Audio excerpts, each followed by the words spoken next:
Today we're going to learn about the discriminant. So in order to do this discriminant, we have to have our equation in the standard form of a quadratic, which looks like ax squared plus bx plus c equals 0. The discriminant is the following formula: b squared minus 4ac, 4 times a times c. We use the discriminant to determine how many solutions a quadratic has. A solution to a quadratic is where the graph crosses the x-axis.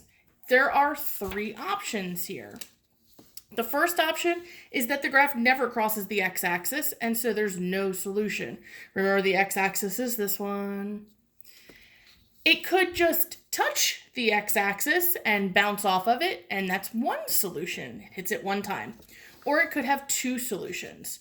So today you're going to learn how to determine how many solutions a quadratic has. Not what they are, just how many they have.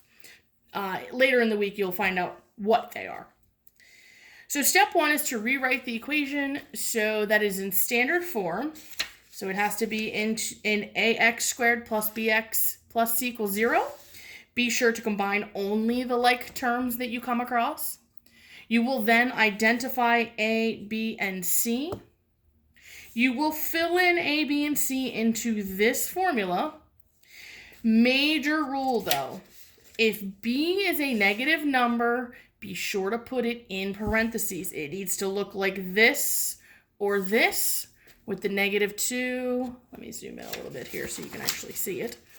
The -2 squared or the -4 squared. Do not put it in like this. It will give you a wrong answer. To make this easier, I will put every substitution in parentheses. Every single substitution I do will be put in parentheses. Step 4, you will then use your calculator to simplify to a single number. And then step 5 is the most important part. That's going to tell us how many solutions it has. If your answer from step 4 is less than 0, then there's no solution, no real solution. That means you'll get imaginary solutions, which we'll go into later. Some of you may have heard of I as the imaginary number. That's where that comes in, is right here.